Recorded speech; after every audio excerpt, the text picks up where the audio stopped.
کہ اگر نیند کی حالت میں کسی کو کتے نظر آتے ہیں، اسی طرح سے بھینسیں دیکھتا ہے، کتے ہیں، بھینسیں ہیں، سانپ ہیں، اور وہ اس کیفیت میں دیکھتا ہے کہ یہ اس کے پیچھے پڑے ہوئے،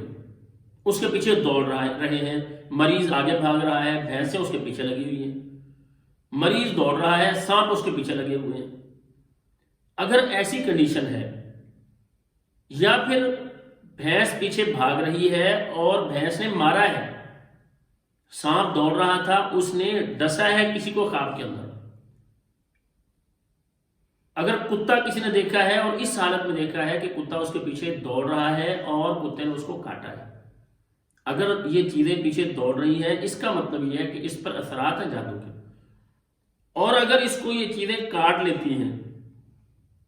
تو اس کا مطلب یہ ہے کہ جادو کی وجہ سے کوئی جن اس کے جسم کے اندر داخل ہوا ہے۔ اور ناظرین، دوسرے نمبر پر یہ ہوتا ہے کہ اگر کسی کو چھپکلی نظر آ رہی ہے،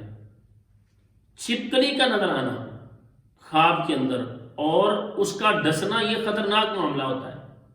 یہ سخت جادو کی علامت سمجھی جاتی ہے، تو یہ معاملہ زیادہ خطرے والا ہے، اس پر بڑا اثر ہے جادو کا۔ اگر چھپکلی نے اس کو کاٹا ہے تو اس کا مطلب یہ ہے کہ سخت جادو کی وجہ سے اس کے بدن کے اندر جنات داخل ہوئے ہیں۔ اور اسی طرح سے اگر کوئی دیکھتا ہے کہ خواب کے اندر اسے باندھا ہوا ہے، رسیوں کے ساتھ بندھا ہوا ہے، تو اس خواب کو بھی معمولی نہیں سمجھنا چاہیے، یہ اس مریض کے ساتھ ہوتا ہے جس کو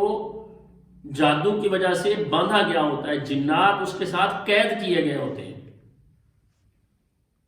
تو اس مریض کے ساتھ ہوتا ہے۔ اور جب وہ مریض علاج کے لیے معالجین کے پاس جاتا ہے تو وہاں پر بھی عموماً جنات بول کے کہہ رہے ہوتے ہیں کہ ہمیں تو اس کے بدن کے ساتھ باندھا گیا ہے، ہم اس کو چھوڑنا چاہتے ہیں، اور آپ اگر ہماری جان چھڑوا سکتے ہیں تو ہماری جان چھڑوا دیں، آپ پڑھائی کرتے ہیں، ہمیں تکلیف ہوتی ہے۔ تو یہ معاملہ بھی خطرناک ہوتا ہے، ان مریضوں کے ساتھ عموماً ہوتا ہے جن مریضوں کو جادو کے تعویذ پلائے گئے ہوتے ہیں یا کھلائے گئے ہوتے ہیں، کسی چیز پر جادو کر کے وہ چیز کھلائی گئی ہوتی ہے۔ اور اسی طرح سے اگر نیند میں جھٹکے لگتے ہیں، کوئی ہاتھ کھینچ دیتا ہے، کوئی پاؤں کھینچ دیتا ہے، یا بدن پہ وزن بڑھ جاتا ہے، یہ بھی ایک علامت ہے جادو کی۔ اگر کسی کے ساتھ یہ ہو رہا ہے کہ اس کو نیند میں جھٹکے لگتے ہیں تو یہ بھی معمولی خواب نہیں ہے۔ اور اسی طرح سے اگر خواب کے اندر کوئی دیکھتا ہے اسے کسی نے کوئی چیز کھلائی یا پلائی ہے، اور بیدار ہونے پر اس کا وہ ذائقہ اپنے منہ میں محسوس کر رہا ہے، یا کچھ ذرات جو چیز اس نے دیکھا خواب کے اندر وہ کھا رہا ہے، اس کے ذرات اس کے منہ کے اندر باقاعدہ موجود ہیں، تو اس کا مطلب یہ ہے کہ اسے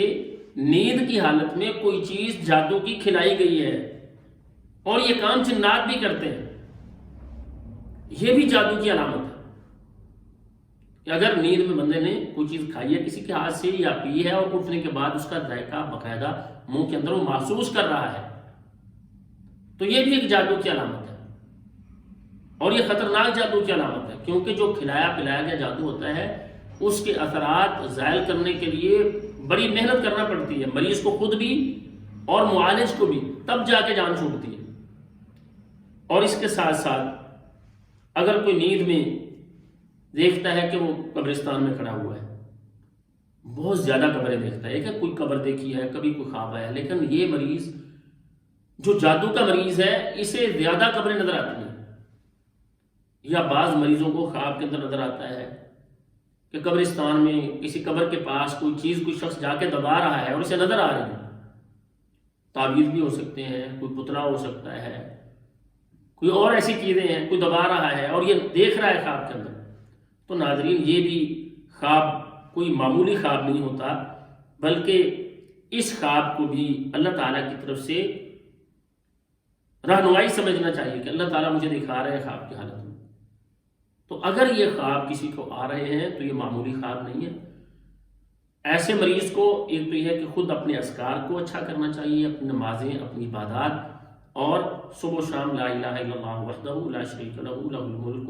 و لہ الحمد وہو علی کل شیء قدیر 100 دفعہ پڑھنا چاہیے. یہ اپنا معمول بنائیں. اور باقی جو صبح و شام کے اذکار ہیں، ہر نماز کے بعد آیت الکرسی ہے، اور اسی طرح سے آخری تینوں کل ہیں، فجر اور مغرب کے بعد 3 دفعہ پڑھیں. ہر نماز کے بعد باقی 3 جو نمازیں ہیں، ظہر کی، عصر کی، عشاء کی، ان نمازوں کے بعد آخری تینوں کل 1 مرتبہ پڑھیں. یہ اپنی روٹین بنائیں. سونے کے اذکار کا اہتمام کریں، جو رسول اللہ صلی اللہ علیہ وسلم نے دعائیں بتائی ہیں، واش روم جانے نکلنے کی، گھر میں داخل ہونے نکلنے کی، ان کا اہتمام کریں. اور اگر طبیعت ٹھیک نہیں ہو رہی تو کسی معالج کی طرف بھی رجوع کریں.